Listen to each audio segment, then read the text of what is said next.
the primary antidote is, and referencing in the documentary, is how nicotine from the beginning was the antidote to COVID-19. And so that's what the antidote title references. So I have actually been asked to fly around the world. I have literally just got back from London a month ago. I've been asked to go to Belgium. I just got invited on Friday to go to Ireland and speak. I've been invited to go to South Africa and speak. I'm all over the place educating people with this really exciting topic. I didn't realize so many people were going to be excited, but it is, what else do we not know about nicotine? Because we've all been told our whole lives, including you, Laura Lynn, and all of your followers, it's a very hard thing to break when you've been indoctrinated and pounded 24 hours a day with a lie that nicotine is addictive. And just so you know, your audiences will be shocked by this. I continue to shock the world, it appears. Nicotine is not addictive. In fact, all 7 large tobacco giant CEOs in 1994 were asked to come into the United States Congress and in the National Capitol building swear under oath, and I have it in my presentation at the Dr. Ardis Show, swear under oath that nicotine was not addictive. And in April of 1994, all 7 of them, in a 25-second clip I show in my presentation, nicotine is not addictive, nicotine is not addictive. And then the FDA 4 months later came out and lied to the whole world and said, we don't care what the tobacco head said. Nicotine is addictive, and we're going to make sure it's labeled all over every tobacco product. It has nicotine in it. We're going to make sure everybody knows to avoid tobacco and nicotine because it's an addictive substance and it causes cancer. Well, unbeknownst to you, Laura Lynn, not only was this a cure for COVID-19, in fact, it was such a cure for COVID, I show in our presentations that a hospital in Wisconsin in 2021 had a whole floor of COVID-19 current smokers who were diagnosed with COVID, put on remdesivir, put on that hospital protocol for COVID. And then when 5 of the smokers died, a medical doctor said, well, it's being reported around the world that smokers are the least likely to die from COVID. I wonder what will happen since these people are in a hospital and you're not allowed to smoke while in the hospital and they're on a vent, so they can't smoke. This doctor said, I wonder what happens if I put a nicotine patch on all of them. Laura Lynn, 100% of all of them were cured of COVID and went home in 5 days. That was in 2021. Nicotine was always the antidote. It always was the cure. But to shock your audiences, this is why everybody's asking me to fly around the world and educate them on this. In Canada, 1 month after my Watch the Water documentary came out with Stu Peters, Trudeau and your buddies there decided they were going to start banning either vaping e-cigarettes or attacking cigarettes in general and tobacco products. In fact, Canada wasn't alone. Within 1 month of my documentary, I listed nicotine was the antidote at the credits. The United Kingdom, Canada, Australia, New Zealand, and America, all in unison in the same week, said by the year 2030, we're going to make nicotine and tobacco products commercially unavailable to our citizens. We will ban these agents from those countries. And there's a reason why they are doing this. Would it shock you, Laura Lynn, if I told you that nicotine by itself has been proven to reverse, prevent, and even cure people with Parkinson's disease, Alzheimer's disease, multiple sclerosis, ulcerative colitis, inflammation of your bowel diseases, arthritis, nicotine could be a cure for. How many doctors have told your senior citizens with arthritis, you should wear a nicotine patch or chew nicotine gum or dip snuff? Have they ever told you that? It's amazing. They have not told you that. And there's a reason why they haven't told you. They just keep selling you drugs and prescribing you drugs because they don't want you to know that inside of the tobacco plant, and not only in the tobacco plant, is a nutrient called nicotine. It has also been proven, Laura Lynn, that nicotine by itself can reverse and dissolve brain tumors called glioblastomas in less than 72 hours. And those studies were conducted during the pandemic. I found that interesting. Why are y'all studying nicotine and turbo cancers and reversing them with nicotine during COVID while everybody's getting these vaccines? All right. Did you know also that nicotine patch studies have been done with autistic adults and children? And they found that their violent and antisocial behaviors completely remit in 6 days or less. Isn't that amazing? Well, how many people are prescribing nicotine patches to their autistic patients, none that I've ever heard of.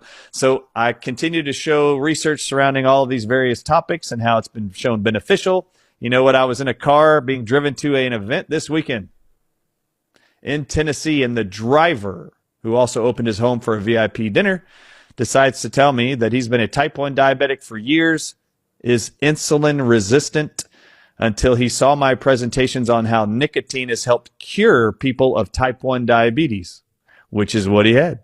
And he put nicotine patches on him, and he is no longer insulin resistant, and his insulin is now breaking down his blood sugar, and he's reducing his diabetes medications just in a couple weeks. So I want to make sure before everybody runs away from this topic and says, I cannot listen to nicotine, it's addictive, and I'm scared of it.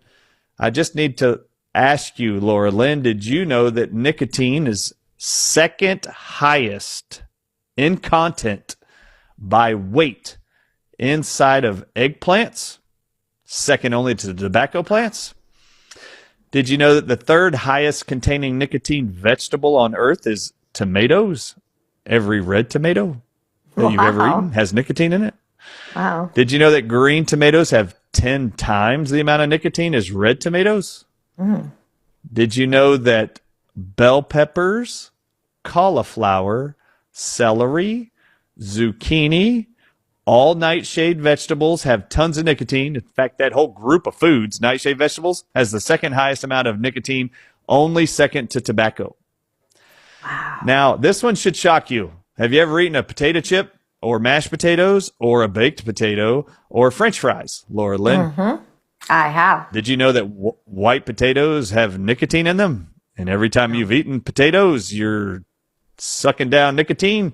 Wow. Now, my question for you is why do they continue to make us so scared of nicotine and tobacco if it's in our veggies?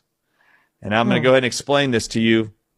If it is so in Canada, as it is in the United States, when someone is diagnosed with an inflammatory condition, the medical doctors are trained to tell their patient, Mary, you have something that ends with itis, colitis, pancreatitis, arthritis. You have something with itis on it, meaning you're in pain.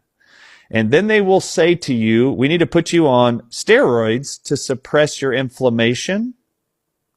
And then they will say this in the United States, Mary, since you've been diagnosed now with arthritis, you have to avoid all nightshade vegetables in the future. Now, the truth is, if they actually ate those vegetables, the nightshade veggies, nicotine in those plants has more anti-inflammatory properties than pro-inflammatory properties by a lot. So if you actually consume the nightshade vegetables, organic version is best. It will have the highest amounts of nicotine. And I just want to ask you all, how come the world's never told you that nicotine's in all those other veggies? How come they only continue to tell you it's in tobacco?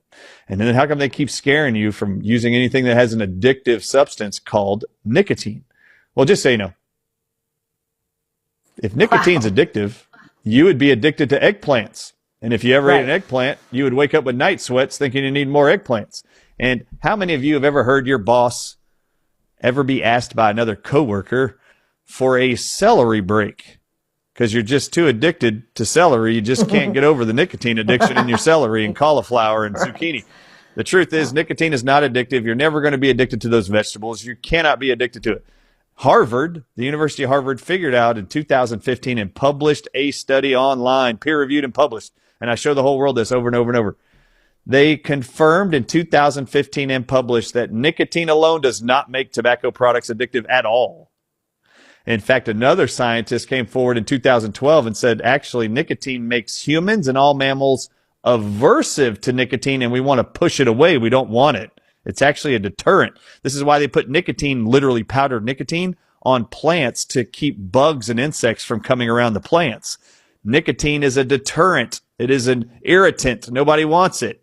So Harvard read 7 million pages in 2015 of tobacco giant documents to find out how did they make tobacco products addictive if it's not nicotine.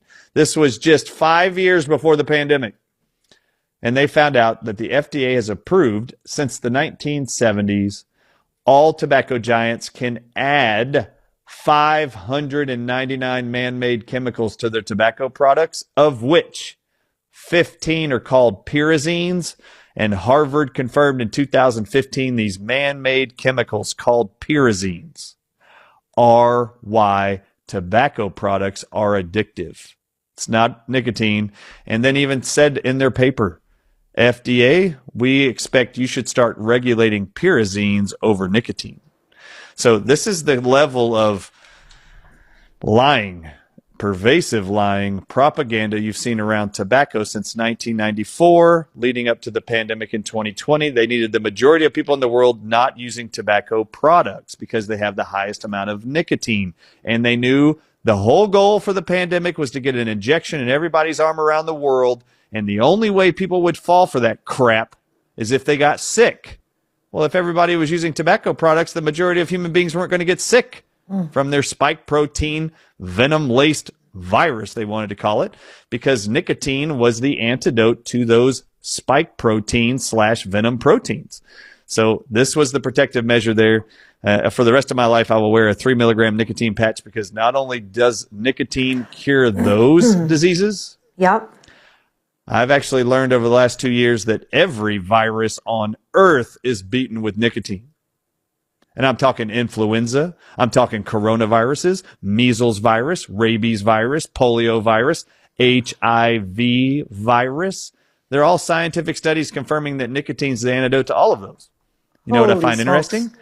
Yeah. When you get to rabies and HIV, they actually say that rabies virus and HIV has a spike protein on it. And every scientist writes it is homologous to snake venom proteins.